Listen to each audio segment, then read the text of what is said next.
Assalamualaikum warahmatullahi wabarakatuh.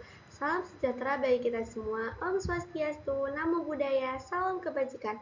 Hai halo semuanya. Perkenalkan, nama saya Fariza Mufida dari SMK Negeri 1 Cilengsi dari kelas 10 berstandar industri jurusan Teknik Jaringan Komputer dan Telekomunikasi. Pada kesempatan kali ini saya akan membahas materi mengenai modul 5. Materi yang pertama yaitu ada metode akses mikrotik router OS. Yang pertama ada keyboard.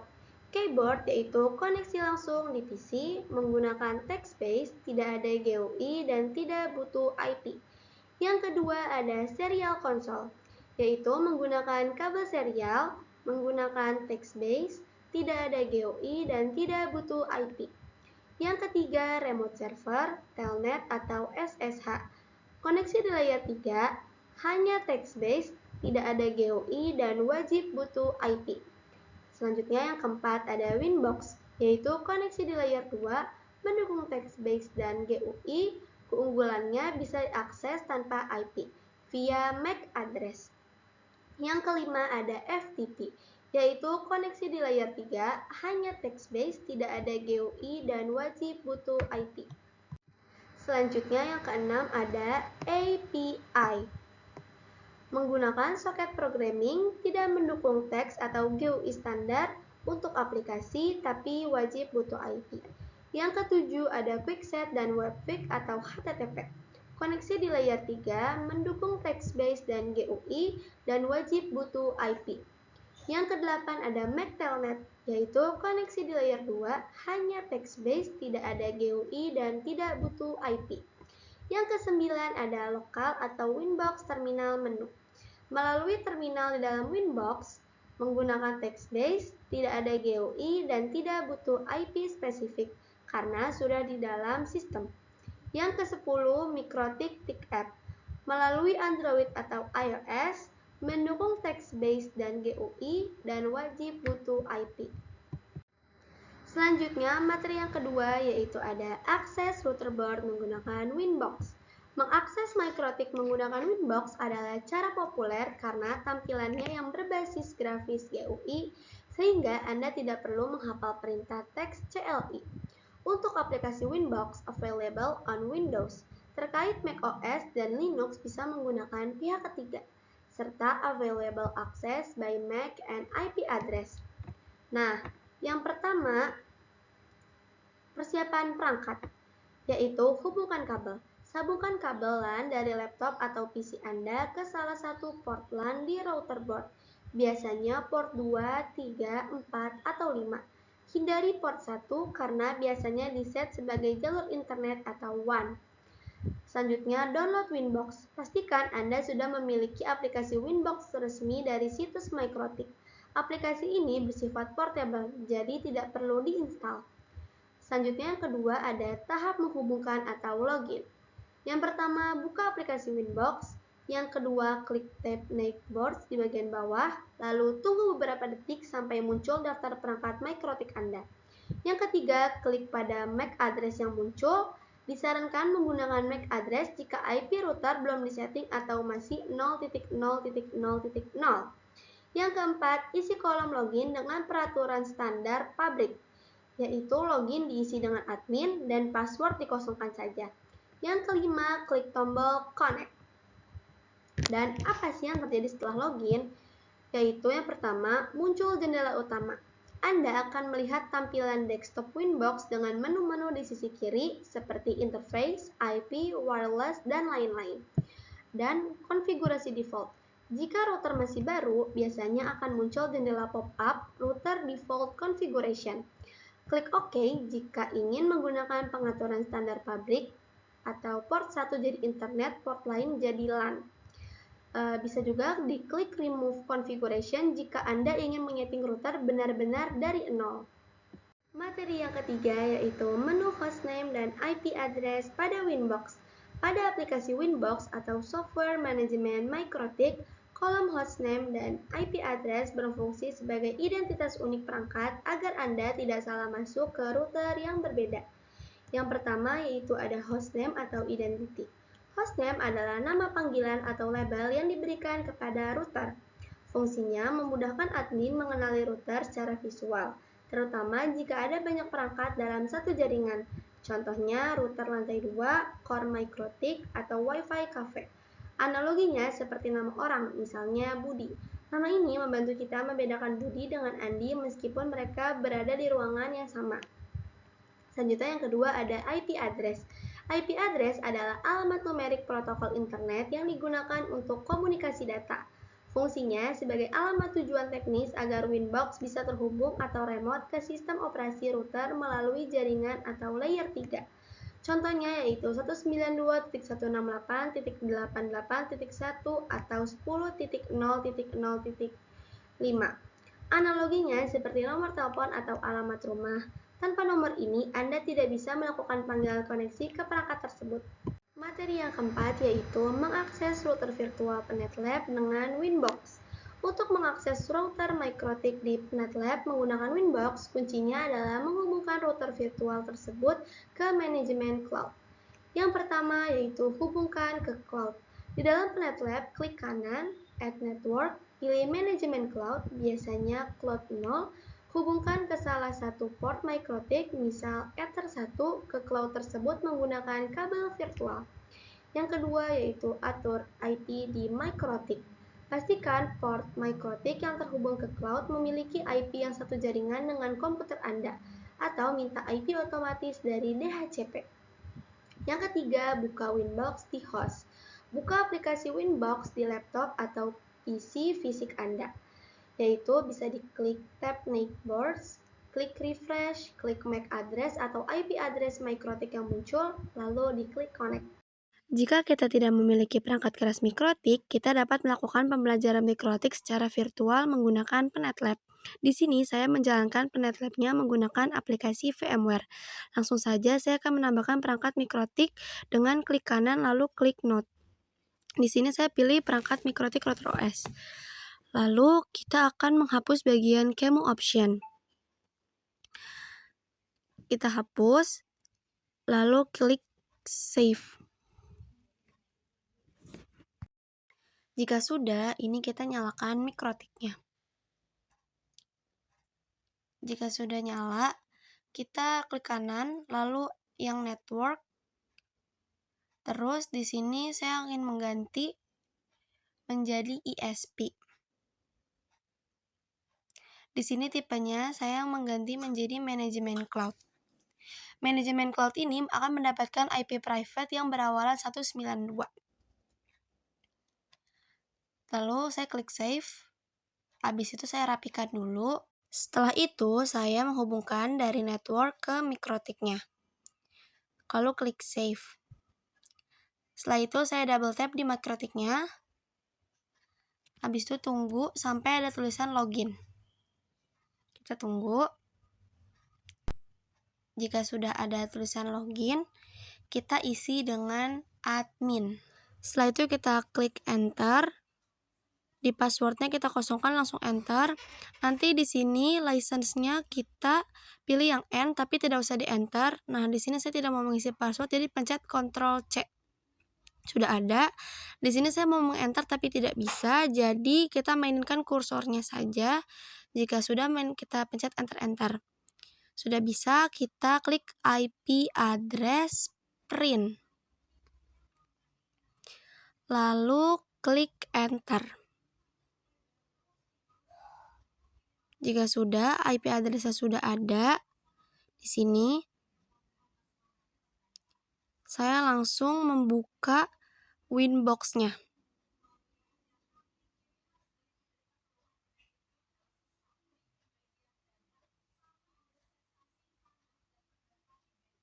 Kita buka Winbox-nya, kita pencet run. Kita tunggu.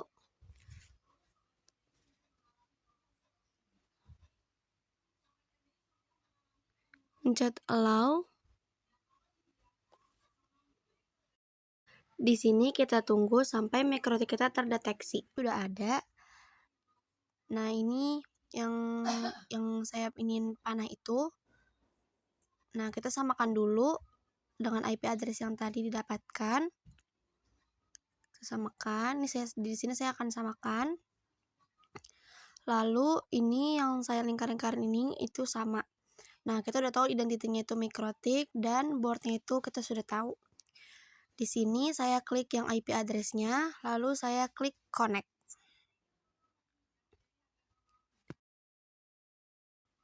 Udah masuk. Saya pencet silang aja. Nah, saya sudah berhasil masuk ke Winbox-nya. Di sini saya ingin mengubah hostname-nya.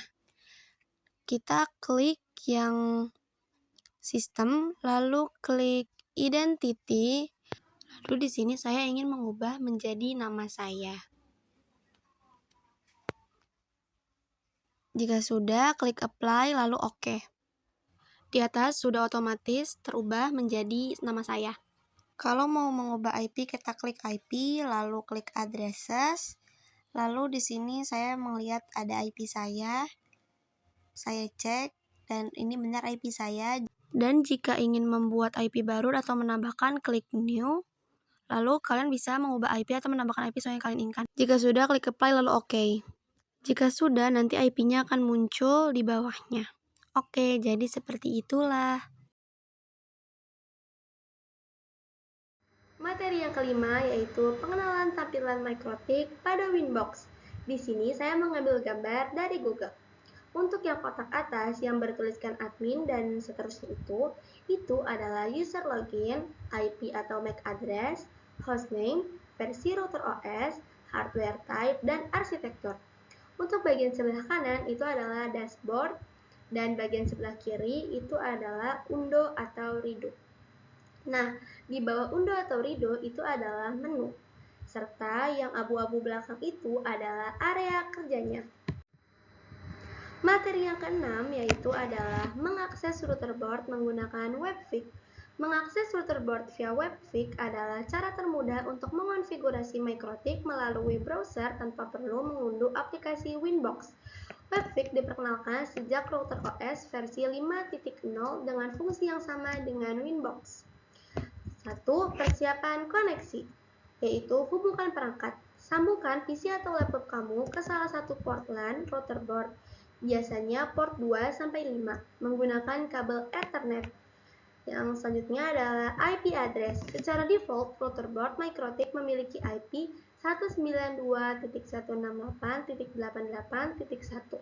Pastikan IP laptop kamu berada dalam satu segmen, misalnya 192.168.88.2 atau diatur ke Obtain IP Address Automatically atau DHCP.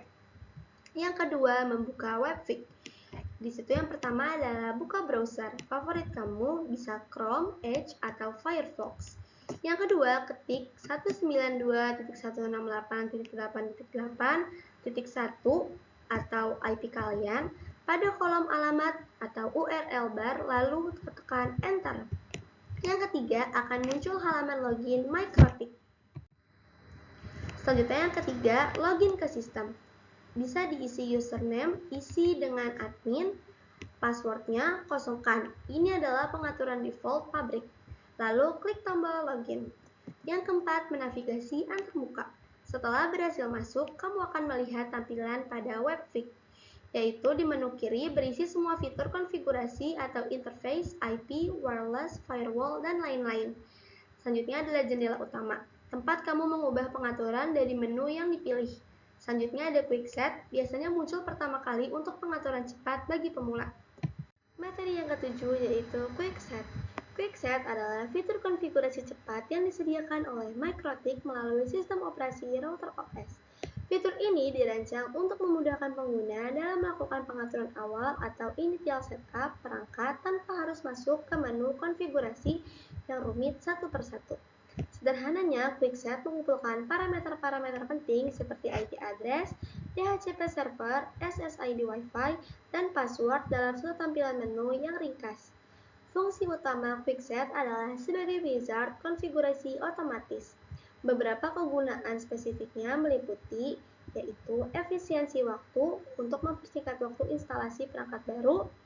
Selanjutnya, memilih mode operasi untuk mengubah perangkat menjadi wireless AP, WISP, CPE atau client atau home mesh hanya dengan sekali klik. Dan selanjutnya monitoring dasar, yaitu untuk melihat status koneksi, kualitas sinyal jika menggunakan wireless, dan perangkat yang terhubung secara real-time. Selanjutnya, kelebihan QuickSet. Kelebihan QuickSet yaitu user-friendly yang berarti sangat cocok bagi pemula yang belum menguasai perintah CLI atau menu Winbox yang kompleks.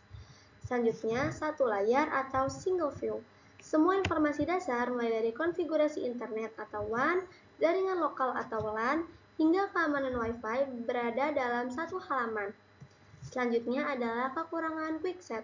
Kekurangan QuickSet yaitu opsi terbatas, atau kamu tidak bisa melakukan pengaturan yang sangat spesifik, seperti query yang detail atau manual melalui menu ini.